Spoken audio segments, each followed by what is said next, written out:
Welcome back once again to the last video of this chapter, that is exercise explanation. So let us start with the first question. What does the term secularism refer to? Very easy question. Secularism माने बिन सांप्रदायिक शब्द का क्या अर्थ है, right? So you can easily answer it. Let us see in the answer key provided.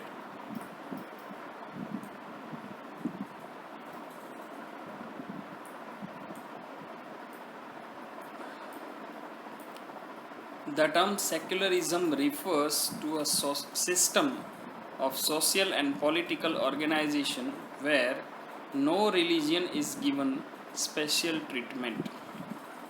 Secularism का मतलब होता है एक ऐसी सिस्टम जो सोसाइटी की भी हो और पॉलिटिकल भी सिस्टम, कोई भी तरह की सिस्टम हो जिसमें किसी भी धर्म को किसी भी तरह की खास सुविधाएं नहीं दी जा सकती है। ऐसी सुविधाएं जो बाकी धर्म को दी जाती है वैसी सुविधाएं किसी एक धर्म को खास सुविधाएं दी जाई नहीं गई, उसको कहते हैं सेक्युलरिज्म।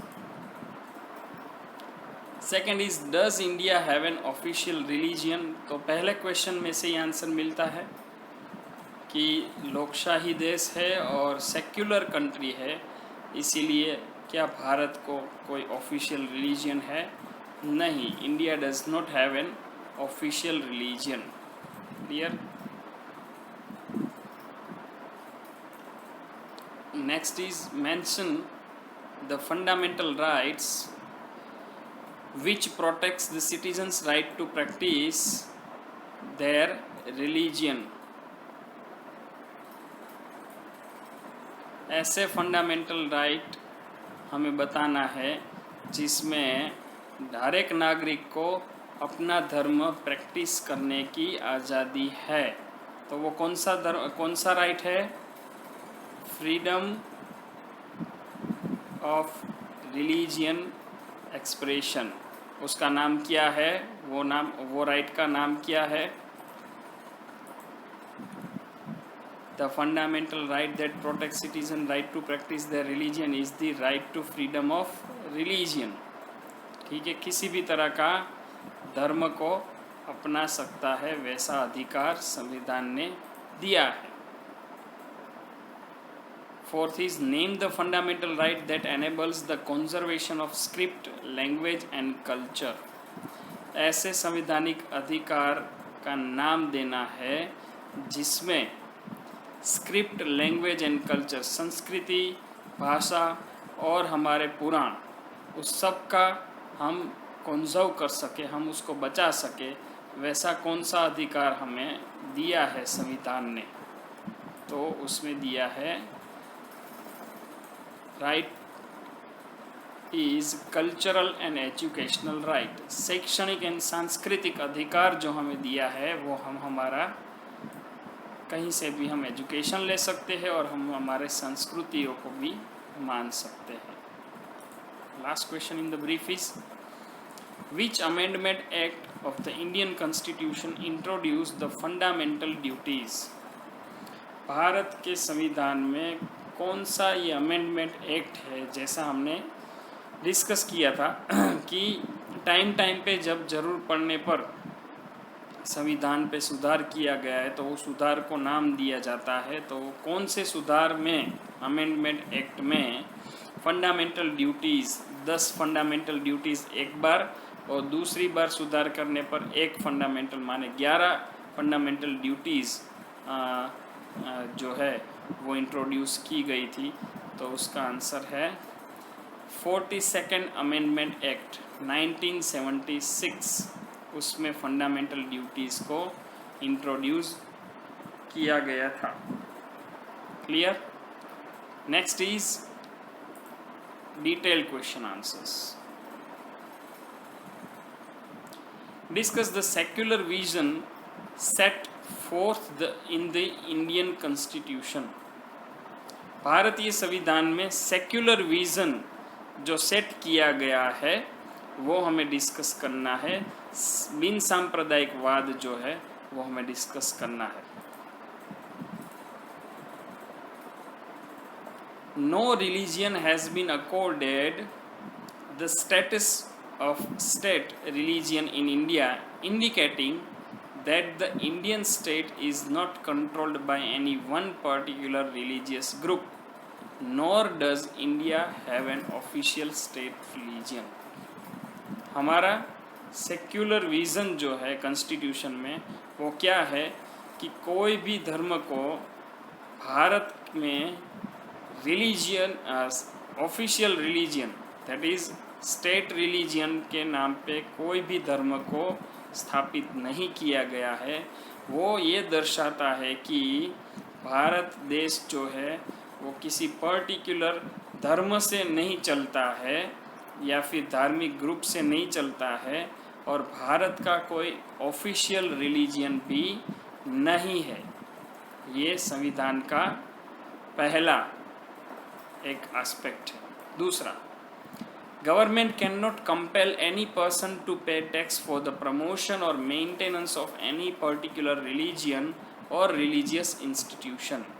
सरकार किसी भी व्यक्ति को फोर्स नहीं कर सकती, कंपेल जो हमने ग्लोसरी में देखा, फोर्स नहीं कर सकती कि वो किसी धार्मिक ग्रुप या धर्म की इंस्टीट्यूशन या मंदिर या मस्जिद, किसी भी रिलीजियस इंस्टीट्यूशन को मेंटेन करने के लिए या प्रमोट करने के लिए टैक्स पे करे। सरकार किसी धर्म के हेतु में किसी भी तरह का टैक्स वसूल नहीं कर सकती।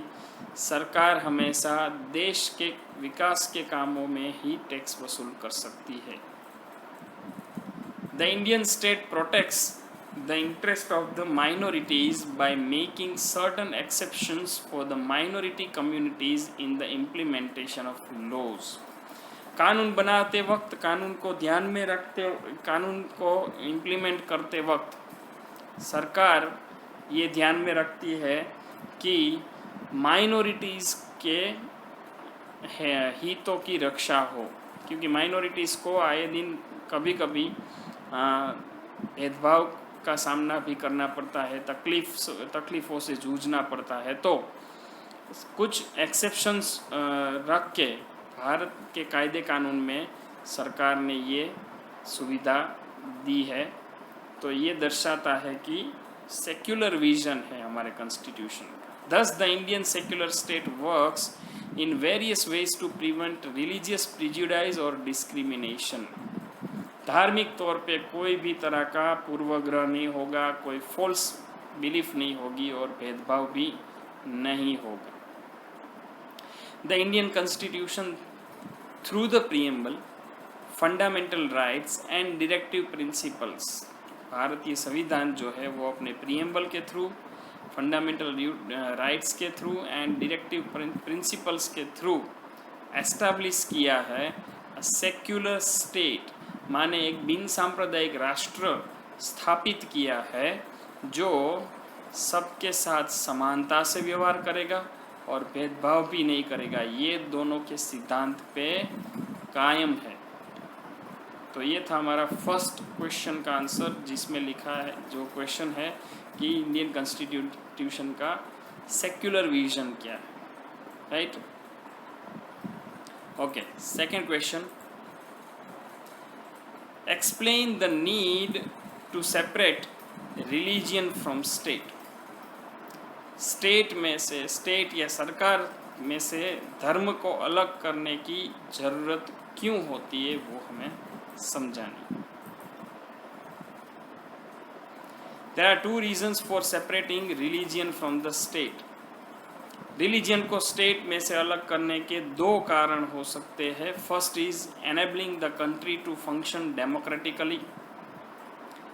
तो देश को डेमोक्रेटिकली माने लोकशाही के तौर पे अगर काम करने देना है तो सेपरेट करना पड़ेगा धर्म को राजकारण से अलग। A democratic state should not discriminate on the basis of religion. लोकशाही जो देश होता है वो कभी भी धर्म के आधार पे भेदभाव नहीं करना चाहिए उसको। All religions are equal before the state in India. देश के सामने सभी धर्म एक समान। This helps to prevent the domination of the majority over the minorities. इसकी वजह से माइनॉरिटीज़ के हितों की रक्षा होगी और मेजोरिटी के तरफ से माइनॉरिटी के ऊपर डोमिनेशन नहीं रहेगा, क्योंकि धर्म के आधार पे किसी को भी कोई प्रभुत्व नहीं हासिल करने देना होगा। इस वजह से मेजोरिटी वाले जो है वो माइनॉरिटी के ऊपर कोई तरह का अत्याचार नहीं कर पाए। दूसरा है protection of the people's right to freedom of religion.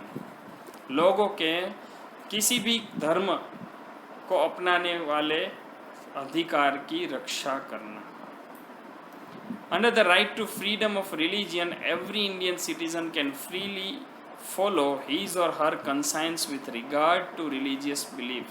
Bharat के कोई भी नागरिक को किसी भी धर्म के बारे में अपनी अंतरात्मा का आवाज़ जो है उसको मानकर उसको फॉलो करने की छूट दी जाती है। दूसरे शब्दों में कहा जाए तो in other words, following a religion is a matter of personal choice for any individual and the state does not have a role to play. सबको अपना अपना धर्म चुनने की आज़ादी है, उसमें देश कोई भी तरह का इंटरफियर करेगा नहीं। This is in conformity with the spirit of secularism enshrined in the constitution. संविधान में दिखाए गए लिखे गए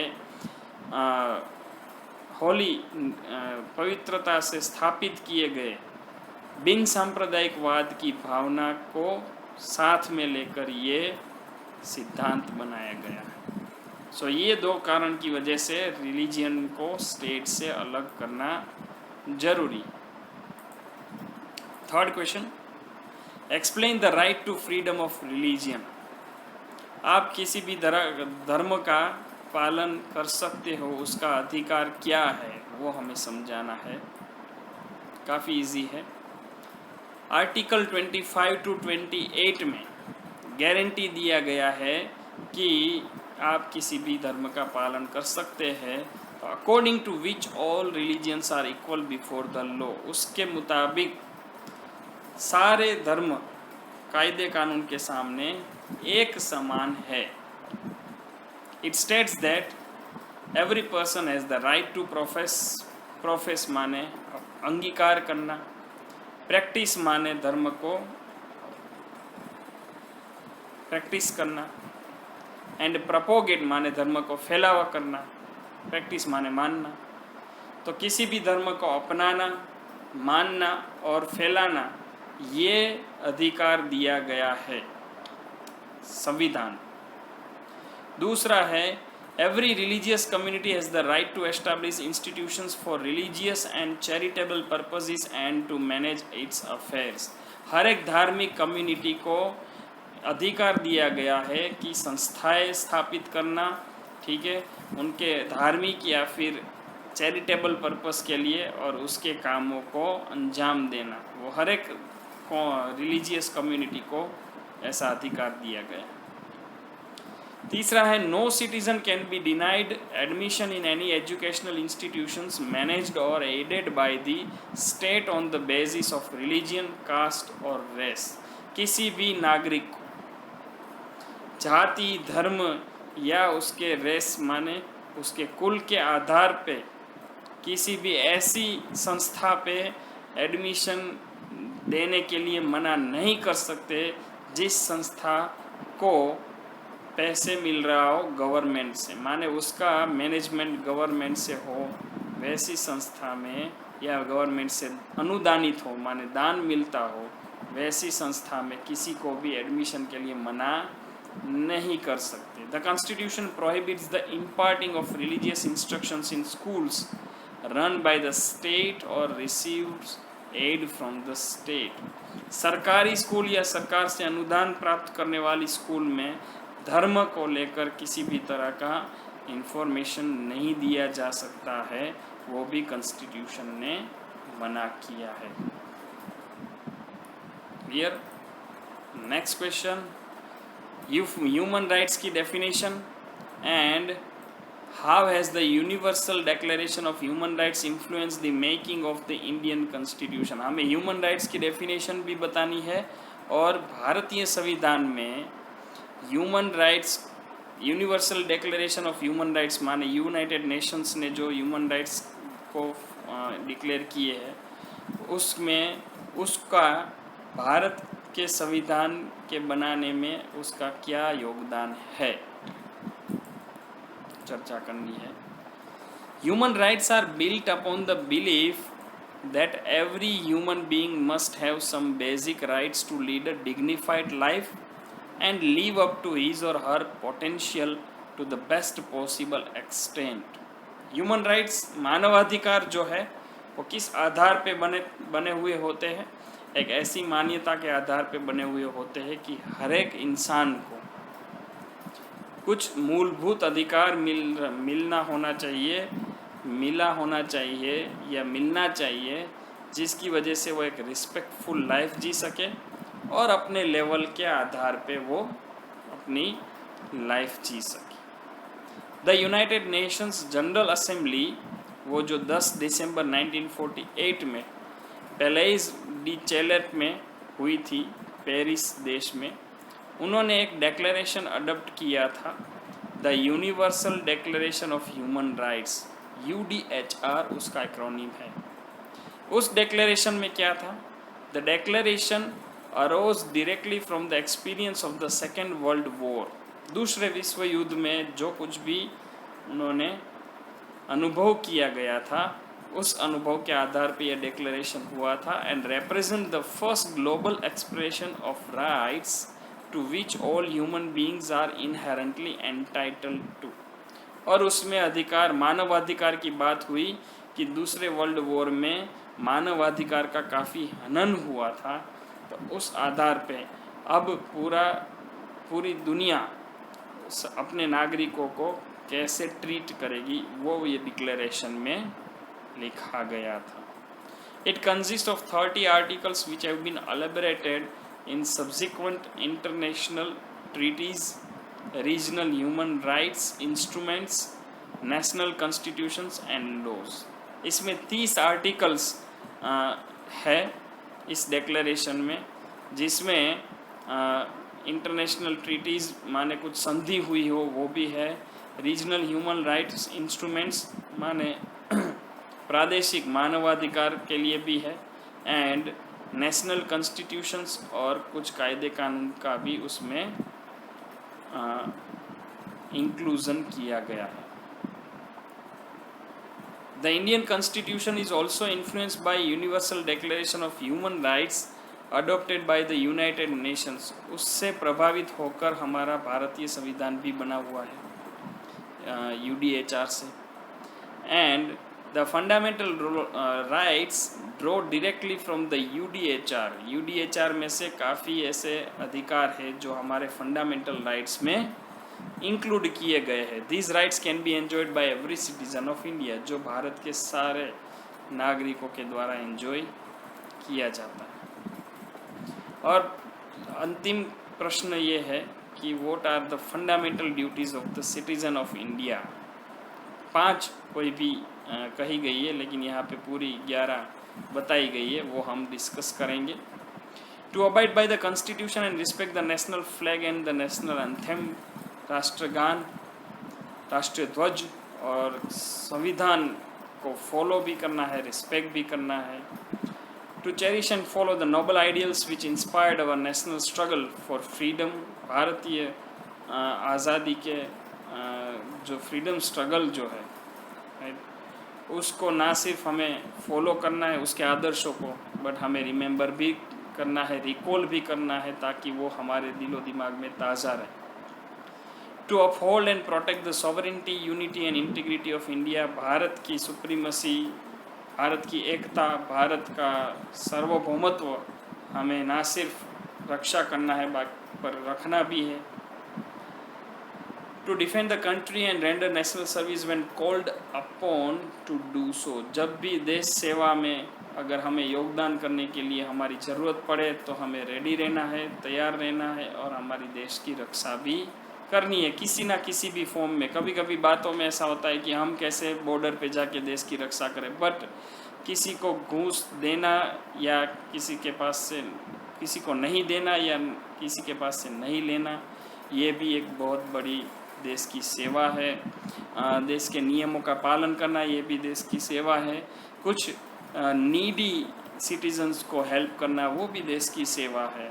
सरकार के आदेशों का पालन करना, कोऑपरेट करना, वो भी देश की सेवा है। To promote harmony and spirit of common brotherhood amongst all people and regional और सेक्शनल डाइवर्सिटीज़, कोई भी प्रदेश का हो, कोई भी धर्म का हो, कोई भी भाषा बोलने वाला हो, उसके साथ हमें भाईचारा रखना है और ऐसी भावनाएं बनाए रखनी है। And to renounce practices derogatory to the dignity of women, स्त्री के सम्मान को ठेस पहुँचे वैसी सारी बातें हमें त्याग देनी है, वो हमारी ड्यूटी है। To value and preserve the rich heritage of our composite culture, हमारी संस्कृति और हमारा जो वारसो है, उसको हमें हेरिटेज है, ठीक है, वो हमें वैल्यू करना है और संभाल के रखना है, संजो के रखना है। To protect and improve the natural environment including forest, lakes, rivers and wild life, and to have compassion for living creature, प्राणियों के लिए दिल में दया अनुकंपा रखनी है और हमारी नेचुरल संपत्ति एनवायरनमेंट जैसे कि जंगल, तालाब, नदी और वाइल्ड लाइफ आदि सबको हमें अच्छे से इम्प्रूव करना है और प्रोटेक्ट भी करना है।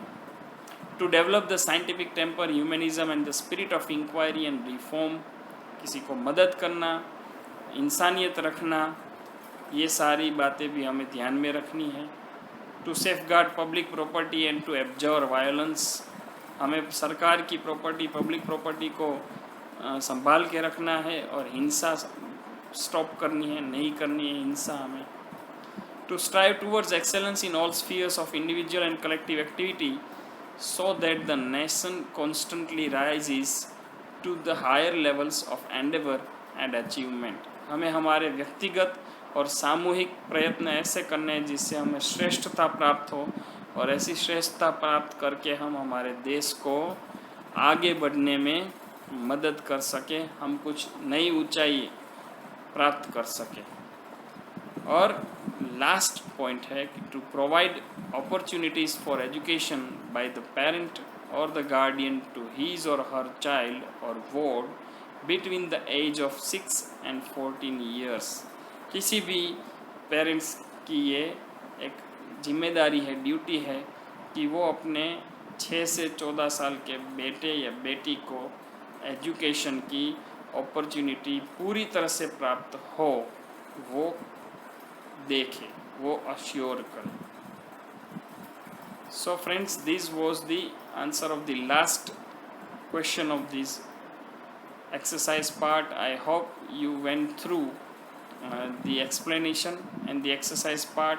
Still, if you have any doubt, you can contact me in the group. My number has also been added, right? You can call or message me during apt time, right? So this was the explanation and exercise explanation, chapter explanation of the chapter number 21 of civics, that is the secular vision of Indian Constitution, right? So I hope you went through all these very well, right? So we'll meet in the next chapter explanation. Till then, Jai Hind.